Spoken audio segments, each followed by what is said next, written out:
Junior doctors will find out today if their legal challenge against the imposition of that new contract in England has been successful. The group Justice for Health, which was behind the High Court action, says the terms of the deal are unsafe and decision-making by the Health Secretary, or England's Health Secretary, Jeremy Hunt, is irrational. The Department of Health spokesperson said they couldn't comment until the judgment was announced. And that's due a little later. Let's speak to three junior doctors: Dr. Sandy Robertson, who works in emergency medicine, Dr. Julia Patterson, who is working in psychiatry, and Dr. Musa Qureshi, who's been a junior doctor for 8 years in haematology. Welcome, all of you. If you win and the contracts can't be imposed, then what? So if we win and the contracts can't be imposed, as was said kind of in the judge or during the court case was going on, each trust is able to choose its own contract to employ us with. So I would hope that between the trusts and us junior doctors through the BMA, we'd be able to come to a much better conclusion, a much safer and much fairer contract for all of us. Right, and why do you have confidence that it would be any better?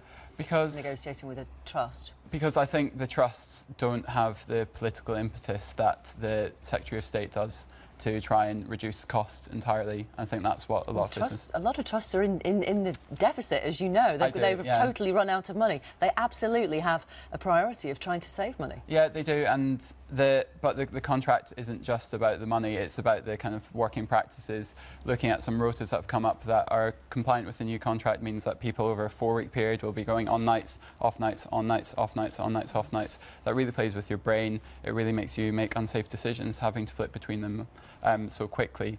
Hopefully a new contract would be able to make us, one that we've decided with the BMA and trusts, would make that safer, make it a bit fairer for us. Julia, what if you don't get the result you're hoping for? I think regardless of the outcome today in court, we feel that it's been an incredibly positive step that Justice for Health have got this to court, and that it's sort of thrown the spotlight on Jeremy Hunt and his behaviour over the last 12 months. But if you don't succeed in the contracts, which are due to roll out next week, if the continue being rolled out and imposed, even if the court verdict is that we have failed the case, actually Hunt has said in court himself that he never planned to impose this contract upon us, which is it shows that we've won in a way. All that we want and all that the Justice for Health team wants is for us to avoid imposition of this unsafe contract through whatever means that is achieved. So if we fail in this court case and Hunt wins the court case, I don't think we see that as a failure on the part of the junior doctors at all. Right. Do you? Because the contracts will be rolled out from next week. So, as Julia said, in a way, either way we will win, because the law is on our side. The Health and Social Care Act clearly says that the Secretary of State does not have the power to impose a contract on junior doctors, despite his numerous statements to the contrary over the past year. The only way he's managed to avoid this is by now saying he's not imposing, which is actually a step down for him. The question is whether he will be able to get somebody else to impose the contract on his behalf, which is what we are worried about and which we believe like the trusts, for example. Let me just read you this. This is just coming from our health correspondent who is at the court waiting for the outcome. It seems very unlikely, regardless of the result of the judicial review today on the junior doctors dispute, that the imposition of the contract will be halted. The contract's due to start rolling out next week. If the judge finds against the government and is critical of the Health Secretary, it would seem unlikely that will extend to ordering trusts not to introduce it, but that is technically possible. Only 150 doctors will start on it next week. Another 2,000 or so junior doctors in the first year of training will follow suit at the end of the year. Can I just explain a little, because I think it's quite confusing to everyone to understand what this court case was about and what Jeremy Hunt has said within this court case. What's happened is he's been taken to court for 3 main reasons.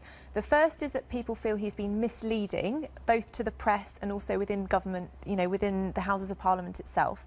The second thing is that people feel that he's acting outside of his powers as Secretary of State by saying he's going to impose something. And the third point is that people say that he's been acting irrationally. So they're the 3 points that we've been trying to put to the court. Now, what's happened when the court case actually occurred on the 19th and 20th of September is that Hunt told everybody that he had never intended to impose a contract on junior doctors at all. Now, of course, that's an absolutely shocking revelation to come out in court. So either way, whatever the court ruling is today, we see it as a win, because Hunt has said that he will not impose this contract on us.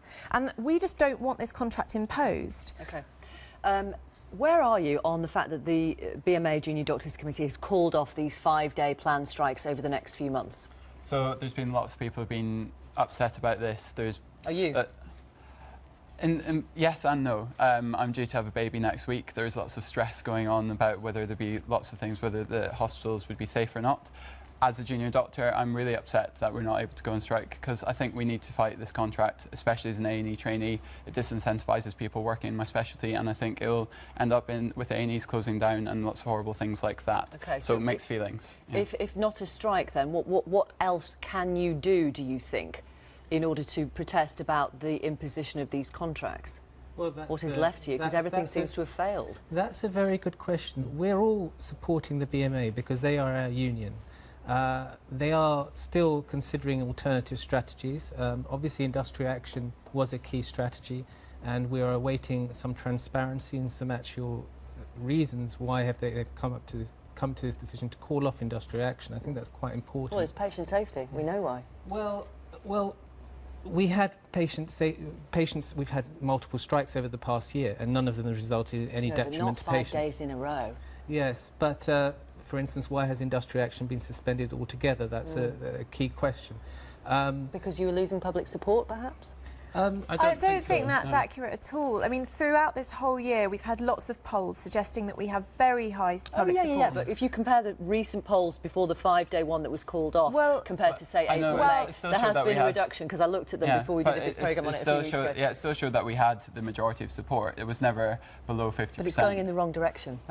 Some people are, and there's a lot in the media worrying about patient safety and things like that. I again don't feel, especially in A&E, that patients would have been compromised by us going on strike, and I think it would have got us to a fairer, better contract. I think at the moment now we need to support the BMA, work with them and get our views heard. They represent us. They've changed the industrial action because they've got views from people saying that they didn't want to go ahead with it. Okay.